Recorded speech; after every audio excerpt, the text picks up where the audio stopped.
నమస్తే ఫ్రెండ్స్, నేను మీ మంజుల. ఈ వీడియోలో నేను ఇక్కడ నల్లగా కనిపిస్తుంది కదా, ఈ బిందెని ఎక్కువ కష్టపడకుండా ఎట్లా క్లీన్ చేసుకోవాలో చూపిస్తాను. రాగి బిందెలలో నీళ్లు తాగే అలవాటు చాలా మందికి ఉంటుంది, మా ఇంట్లో కూడా ఉంది. మేము కూడా రాగి బిందెలలోనే నీళ్లు తాగుతాము. ఈ బిందె ఇంత నల్లగా ఉంది కదా, ఇప్పుడు ఎక్కువ కష్టపడకుండా ఇట్లా ఎట్లా క్లీన్ చేసినా చూపిస్తాను.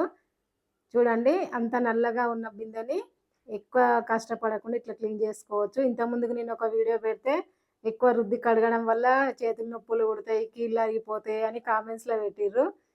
ఇంతమంది నా మంచి కోసం ఆలోచించి కామెంట్స్లో కూడా చెప్తున్నారు. మీ మాట నేను ఎందుకు కాదనాలి. ఇక్కడ నేను నిమ్ముప్పు తీసుకుంటున్నా. చూడండి, 2 స్పూన్ల నిమ్ముప్పు తీసుకోవాలి. ఇది చూడడానికి చక్కెర లాగానే ఉంటుంది కానీ కొంచెం లావుగా ఉంటుంది, ఎక్కువ పులుపుగా ఉంటుంది. ఇది ఒక 2 స్పూన్లు తీసుకొని ఇందులోకి 1 స్పూను మన వంటకు వేసుకునే ఉప్పు వేసుకోవాలి. ఇందులోకే మన గిన్నెలు కడిగే లిక్విడ్ ఉంటుంది కదా, అదొక 2 స్పూన్లంతా వేయాలి. ఇప్పుడు ఇందులోకి వెనిగరు వేసుకుంటాం కదా వంటలో వేసుకున్న వెనిగరే, అది కూడా ఒక 100 ml వరకు వేసుకోవాలి. ఈ లిక్విడ్ బదులుగా మీరు కొన్ని వేడి నీళ్ళు కూడా పోసి కలుపుకోవచ్చు. ఇది కలపడం వల్ల మనం ఎక్కువ రోజులు నిల్వ పెట్టుకోవచ్చు. వాటర్ కలుపుతేనేమో అప్పుడప్పుడే కడిగేసుకోవాలి. ఇది జస్ట్ మనము ఎక్కువ రుద్దకుండా బిందెకు మొత్తం పుయ్యాలన్నమాట. ఇట్లా పెట్టి ఇట్లా అంటుంటేనే మొత్తం నల్లదంతా పోతుంది. ఇట్లా బిందె మొత్తం ఇట్లనే రుద్దుకోవాలి. ఈ నిమ్ముప్పు మనకి షాపులలో దొరుకుతుంది. ఇవి పూజా సామాన్లు ఉంటాయి కదా, అందులో దొరుకుతుంది, లేదా కిరాణా షాపులలో కూడా అమ్ముతున్నారు. మా దగ్గరలో కిరాణా షాపులనే తెచ్చిన నేను. ఇప్పుడు మనకు కడిగే గిన్నెలైనా బిందెలైనా మనకు వీడియో పైనుంచి కెమెరా పెట్టి తీస్తే ఒకలాగా అనిపిస్తుంది, కిందికి సైడ్ ఎమ్మటి పెట్టి చూస్తే ఒకలాగా అనిపిస్తాయి. ఇంత ముందుకు నేను పాల గిన్నె అని పెడితే గిన్నె వేరే చూపించినావు, కడిగింది వేరే చూపించినావు అని కామెంట్లో పెట్టారు. అట్లా ఎందుకండి, మీరు కరెక్ట్గా చూడండి. బిందె కానీ గిన్నె కానీ నేను అక్కడ ఏది వాడుతున్నానో ఏది పెడుతున్నానో అదే ఉంటుంది. మీరు కాకపోతే మీకు అట్లా కనిపించిందేమో.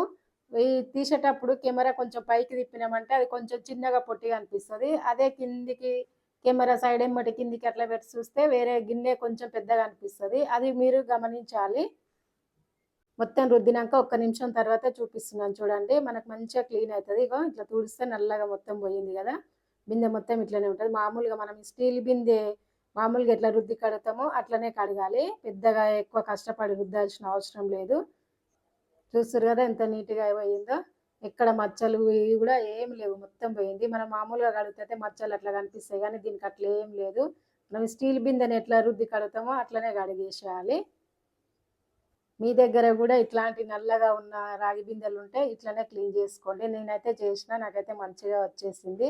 మనము కడిగినాక కూడా ఎక్కువ రోజులు బయట పెడితే వాడకుండా అట్లనే ఉన్నా కానీ నల్లగా అవుతున్నాయి. కవర్లలో పెట్టుకున్నామంటే ఎన్ని రోజులైనా తెల్లగా ఉంటాయి. మాకైతే రాగి బిందెలలో నీళ్ళు బాగా తాగే అలవాటు. ఇది ఒక్కటే కాదు, మా ఇంట్లో 3-4 బిందెలు ఉన్నాయి. ఇది పక్కన పెట్టిన కాబట్టి ఇంత నల్లగా అయింది. చూడండి ఎంత మంచిగా పోయిందో, మచ్చలు కూడా లేవు, బాగుంది కదా. నచ్చితే మీరు కూడా ఇట్లాంటి బిందెలు ఉంటే ట్రై చేసి మీకు ఎట్లా వచ్చిందో కామెంట్స్లో చెప్పండి. అందరికీ చేతులు పెట్టి రుద్దితే చేతులకు కొందరికి పడవచ్చు, పడకపోవచ్చు. నేనైతే చేతులతోనే రుద్దిన, నాకేం కాలేదు. మీకు ఏమైనా డౌట్ ఉంటే బ్లౌజులు వేసుకొని కూడా రుద్దొచ్చు. చేతులకు కవర్లు కానీ బ్లౌజులు కానీ వేసుకొని నీళ్ళ తడి మొత్తం పోయినాక మంచిగా క్లాత్తో తుడిచి కవర్లో పెట్టుకుంటే ఎన్ని రోజులైనా కానీ నల్ల పడకుండా అట్లనే ఉంటుంది. నేనైతే కవర్లో పెడుతున్నా, ఇది వాడను కాబట్టి. నేను వేరే బిందెలు వాడుతున్నా, ఇది పెడుతున్నా. ఇది కొంచెం మందం బరువు అనిపిస్తుంది, అందుకే కవర్లో పెడుతున్నాను. వీడియో నచ్చితే లైక్ కొట్టండి, షేర్ చేయండి. ఫస్ట్ టైం చూసిన వాళ్ళైతే సబ్స్క్రైబ్ చేయండి.